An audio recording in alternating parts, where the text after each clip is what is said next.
This episode of the Signal 51 Chronicles is brought to you by Oscar's Pub, 6323 Kent Bowie Boulevard.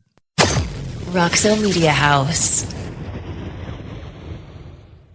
A Signal 51 is police code for an investigation, a law enforcement proceeding that is a systemic and thorough attempt to learn the facts about a possible crime that is complex and whose facts and circumstances are generally hidden, at least initially, behind obstacles that can be coincidental and or man-made. Investigations methods are formal.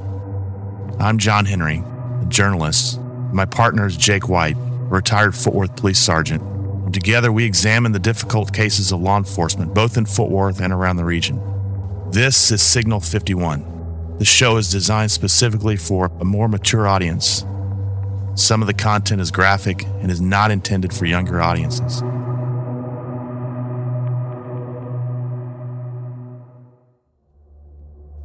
On this edition of the Signal 51 Chronicles, Mystery in Parker County. In the early morning of December 16, 1982, a kidnapping case Fort Worth police had been working since receiving notice of an incident on Hewlin Street received a break in the case. Pamela Laughlin, 34, told police that a man pointed a gun at her shortly after midnight Thursday, the night before, as she was leaving Skaggs Alpha Beta at 4613 South Hewlin Street. Today, that's the location of Panera Bread and Ross Dress for Less, with the Denny's out front there on Hewlin Street. The Denny's was notable for another incident involving Colin Davis that we might get into later. I also have a not so notable incident at that exact same Denny's that I don't know if we're ever going to be able to get into that one. We've got too many working? Is that what the deal is? Possibly. Well, anyway, the assailant, a lone captor, wore a ski mask. He told Pamela, according to Pamela, "Shut up, don't make a sound, get in the car, or I'll kill or shoot you." The man then allegedly made a call to her father, R.J. Hutto, demanding a $10,000 ransom. That started a 7-hour abduction, Pamela said, adding that her captor kept her within a 3-mile radius of her house on Briarhaven Road, which is just off Hewlin Street, not far from where she was confronted. The man placed a mask over Pamela's head, drove her Datsun 280Z 2 blocks before switching to another car. He drove her to a house she didn't know after calling her father at 1 a.m. Pamela's father called police to report a man threatening to kill his daughter if he did not pay the ransom. The assailant did not call her father a second time to arrange a meeting. Pamela was kept in a bedroom for several hours, she said, and was not harmed or assaulted. Pamela told police detectives that she was able to flee at 7 a.m. the next morning when her assailant stopped to look under the car hood at South Hewlin Street and Bel Air Drive South. Pamela said she ran to an Exxon station as noises similar to gunshots rang out behind her. Despite the lengthy kidnapping, Fort Worth police were unable to find a single witness to the abduction or Pamela's daring escape that she said included gunshots. Hewlin Street in 1982 was a busy thoroughfare, though not anywhere near the traffic it is today. Later that morning, the Tarrant County Medical Examiner's Office identified a man found shot to death at a low water crossing at Ox Mill Creek in rural Parker County. He was identified as John D. Laughlin, Pamela Laughlin's soon-to-be ex-husband. The Tarrant County Medical Examiner's Office confirmed what Parker County Judge Gerald Birdwell said earlier. John Denton Laughlin was killed by 4 .45 caliber gunshot wounds to the chest. Family members positively identified the body that Thursday, the exact same day the Laughlins were to settle their divorce case. John Denton Laughlin was the son of Fort Worth oilman John M. Laughlin Jr., one of the founders of the Fort Worth Gun Club. The 35-year-old was described as a, quote, big, kind of rough-looking guy, but real nice. He collected cars, among them a restored Corvette. He was extremely nice to my boys, said one of his former neighbors. They were always talking to him about cars. But other than that, we just saw them come and go. John and Pamela Laughlin were an affluent couple whose marriage had faltered a second time and was to have ended that Thursday morning with a simple property settlement. The couple's divorce hearing, scheduled in State District Court Judge Harold Valderas' court, was canceled after Pamela's escape from a gunman who had held her hostage and demanded a $10,000 ransom. While investigating the kidnapping case that morning, police learned that a gunshot-riddled body found 2 days before, 6.5 miles southwest of Weatherford, was Laughlin, a co-owner of Comfort Control Air Conditioning. Laughlin's mother, Frances Laughlin, reported her son missing after he failed to appear for the divorce hearing. Laughlin was also being sought for questioning by police about his wife's abduction when the body was identified. The close proximity of Laughlin's shooting death and Pamela's abduction have baffled Fort Worth police detectives and Parker County Sheriff's investigators. Police suspect that the cases could be linked, but said more leads must be pursued. "We still have a lot of questions that need to be answered," said Fort Worth homicide detective L.T. Steffler. "To me, there are a lot of coincidences. At first, we thought he, being Laughlin, was involved, or he might have put somebody up to it. But when they found his body, that kind of eliminated him." According to the news reports at the time, John Laughlin, 35, was insured for $307,000 on 6 separate life insurance policies that were awarded when the couple was first divorced in February of 1980. That's close to $1 million today. Robert Hoover, Laughlin's attorney, said he was uncertain of the beneficiary named on those policies. Moreover, Laughlin owned $106,000 in Exxon stock, more than $320,000 today, and was half owner of the air conditioning business with Pamela's brother, Jay Hutto. Laughlin made a $20,000 down payment to buy half the company's assets from the company's former owner, R.J. Hutto, Pamela's father. R.J. Hutto sold the other half of his company to his son, Hoover said. The Laughlins reconciled and were remarried in June of 1980. But the marriage again collapsed, and Pamela filed for divorce on April 30th, 1982. She won a temporary order compelling Laughlin to pay bills such as gasoline credit cards, insurance premiums, and utilities. She also won child care costs for the couple's 7-year-old son. Laughlin was last seen between 8 p.m. and 10 p.m. Monday when he said he was going to his wife's house to repair a broken door, police said.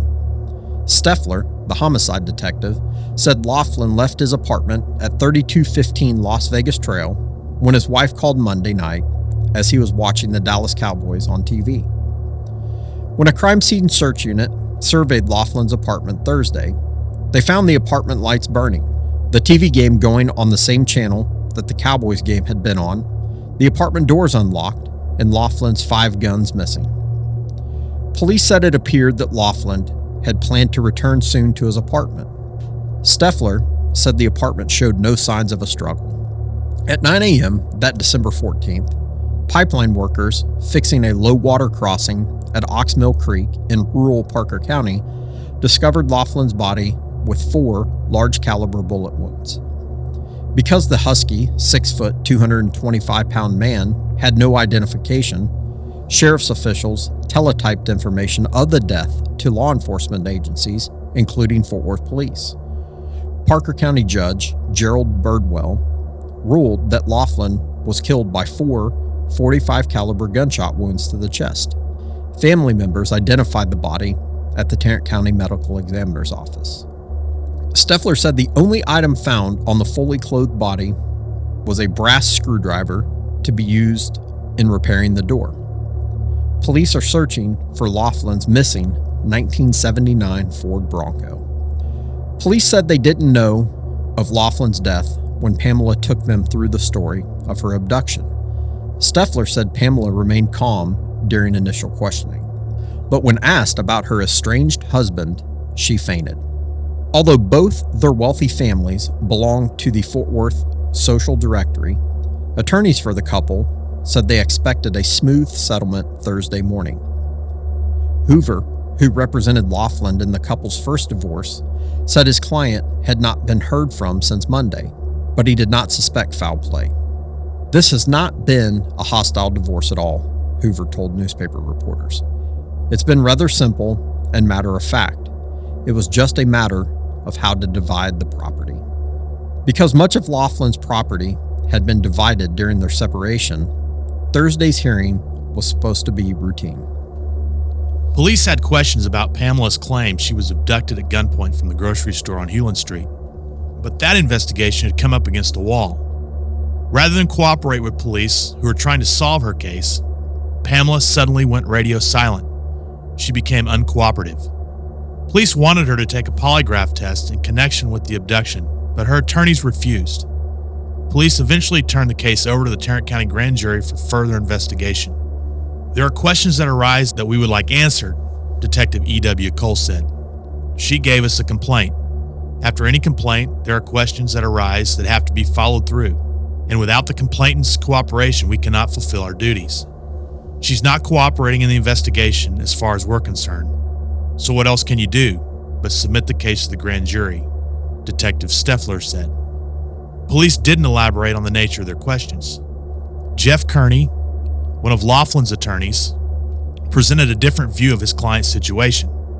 Kearney depicted Laughlin as a woman too shaken by her abductor and her husband's death to talk to police. We've told them that we don't feel this is an appropriate time for her to talk to anyone, Kearney said. Kearney said Pamela took and passed a polygraph examination already. Kearney said he and Tom Zachary, Pamela's other attorney, had the examination administered by a qualified private polygraph operator. Kearney visited Cole at the police department the day after and showed him the results of the test.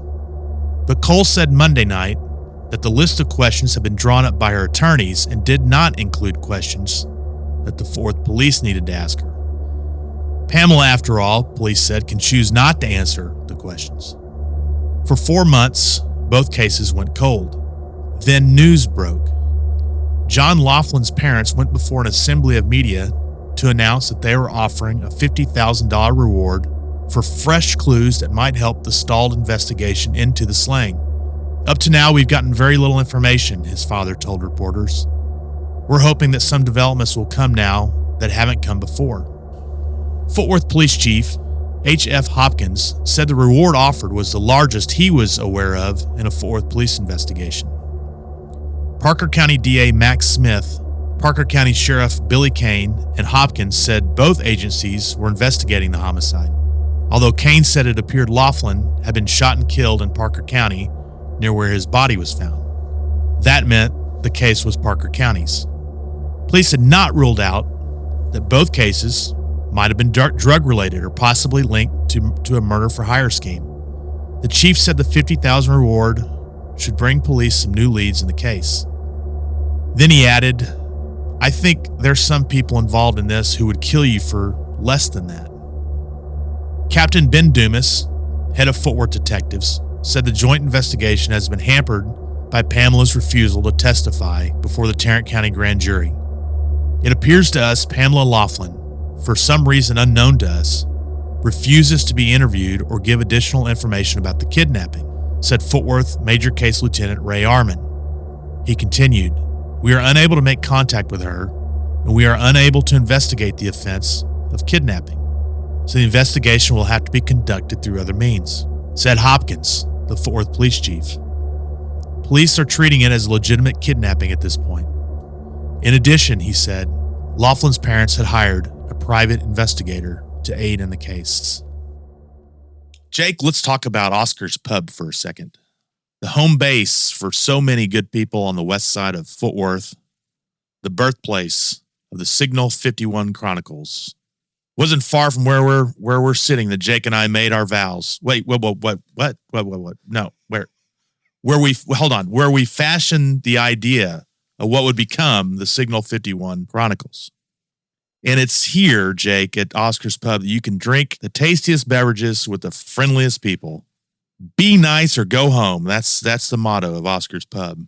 And that is Oscar's Pub, a true friend to the Signal 51 Chronicles. Located at 6323 Camp Bowie. 5 months after the murder of John Laughlin, police got the break they had been waiting for. On April 29, 1983, Ronald E. Ferry of Westworth Village was arrested and charged with murder in the case. Laughlin's missing guns had been traced to him. On May 9th, a second man, Lucky Wright, was arrested and transferred to the Parker County Jail on suspicion of capital murder. Police officer D.P. Rubenstein, accompanied by major case detectives, stopped the second suspect at 4:45 p.m. in the 7200 block of West Elizabeth Lane and executed the arrest warrant. Officers found a pistol and narcotics in his boot. Detectives then went to the man's Arlington Heights business to search the building. Meanwhile, prosecutors were increasing the pressure on Pamela, compelling her to testify with a subpoena. But when prosecutors began their questioning, she invoked her Fifth Amendment right against self-incrimination and refusing to testify. On May 11th, police made their move on Pamela. She was arrested and charged with capital murder. Police followed Pamela from her home on Briarhaven to Wycliffe Street. There, unmarked units stopped her at 2:50 p.m. on a Tuesday. When I arrested her, she couldn't understand what was going on, Armand said. A former acquaintance of John Laughlin said Wednesday, after hearing of Pamela's arrest, that she stood to lose a lot in the divorce. Because of their social status, she thought she was entitled to a lot more, the friend said. Police said they found several pistols and a rifle when they searched Wright's beauty shop, Hare West, on Birchman. Armand said one of the weapons found was believed to be used in the abduction of John Laughlin, but none of the seized firearms was the weapon that fired the shot or shots that killed Laughlin. Lucky Wright and Pamela were accused of paying $500 to Ferry, 29, and a fourth person, Stephen Vieira, to kill Laughlin. The death plot began shortly after Wright and Laughlin began dating after the Laughlin separation, police said. She made some remarks about losing everything in the divorce settlement. Wright said he would take care of her problems, and then the scheme developed. Smith and Ferry and Vieira were hired to carry out a plan developed by Wright and Pamela Laughlin to kill John Laughlin for $500, according to reports. Smith said Vieira gave Fort Worth Police Lieutenant B. Ray Armand, who headed the Fort Worth investigation, a statement about the slaying. Ferry was charged with murder on April 27th in Parker County in connection with Laughlin's death. Fort Worth and Westworth Village Police arrested Ferry on April 23rd at his home in connection with the theft of 5 firearms from Laughlin's apartment in December. Police were able to trace one of the firearms taken from Laughlin's home back to Ferry. Smith said the slaying occurred December 13, 1982, the night that Pamela asked her husband to come to her home to repair the door. Smith said Wright arranged for Ferry and the fourth man to drive to Pamela's home and hide near the driveway where John Laughlin parked his Ford Bronco. Smith said the pair hid in the bushes until Laughlin left his wife's home. The two men then forced Laughlin to accompany them to a rural area southwest of Weatherford, where he was shot 4 times with the .45 caliber pistol. His body was found on December 14th in a field. Laughlin's Bronco was later found at a West Side apartment complex where Pamela once lived, police said. Armand declined to comment about a motive in the slaying. He said Pamela and Wright had a, quote, physical attraction for each other, but he would not say what part of the relationship had in Laughlin's death. The $50,000 reward had no impact in the break, police said. This was a close-knit group. Money didn't mean anything to them, or they were too scared to talk. Fear was more a motive than greed was, Armand said. He said police developed most of the information themselves. It all sounded fishy, friends of the Laughlin said. Why wouldn't Pamela talk to the grand jury? Smith originally asked Judge Harry Hopkins of Parker County to set bail at $750,000 for Pamela. Hopkins set it at $500,000 and then $200,000 after her father said he was his daughter's sole support and couldn't afford more than $10,000. As an aside, Parker County Sheriff Billy Kane said he didn't even know if any bail bondsman had the assets to underwrite a $750,000 bond. Wright and Pamela each posted $200,000 bails the next day. It marked the first action in what turned out to be a protracted, complicated proceeding. Resolving the death of John Denton Laughlin would take years. So before we get into the second part, a few things stand out. Location, again, Hewlin and Bel Air, site of Laura Crane, mere blocks from Nicole Blahitka. Yeah. This is a haunted intersection. This is a haunted area. It is. Well, and Cullen Davis was just down. Was just down the street. Down the street. And in fact, I'm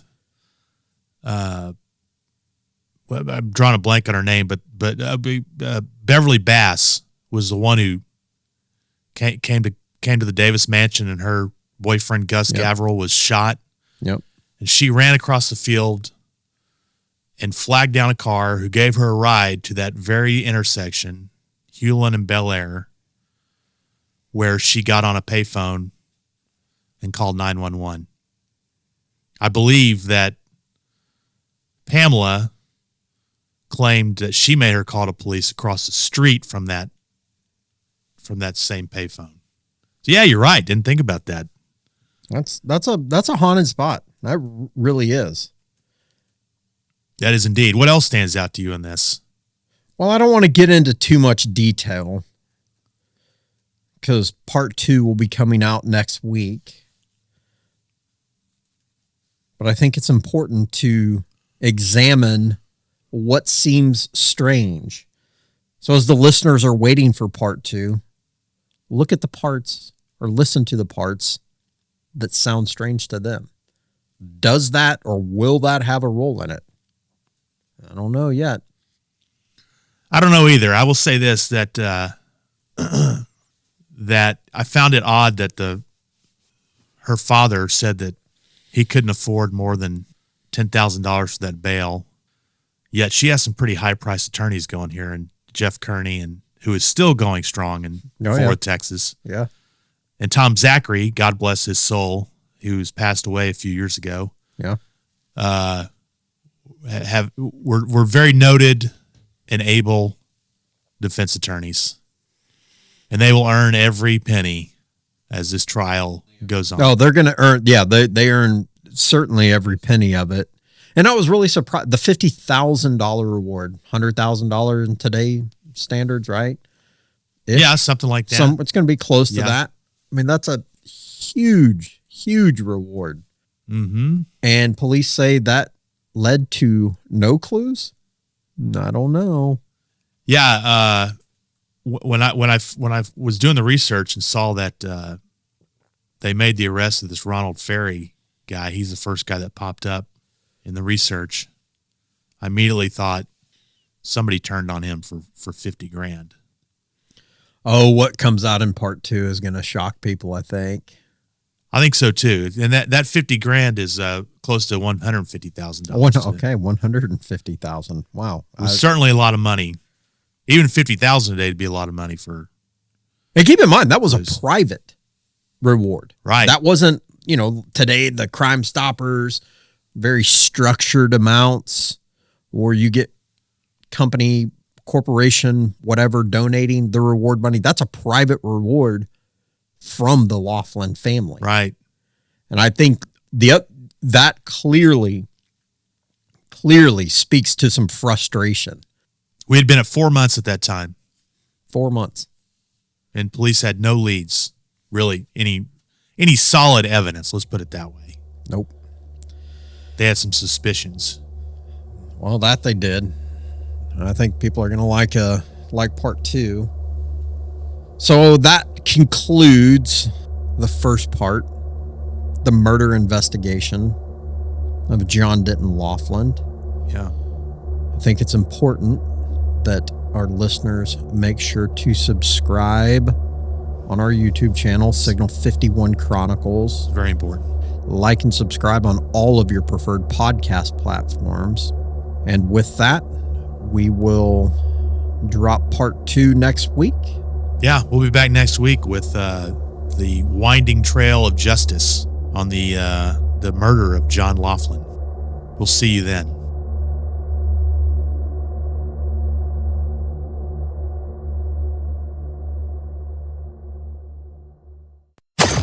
Roxo Media House.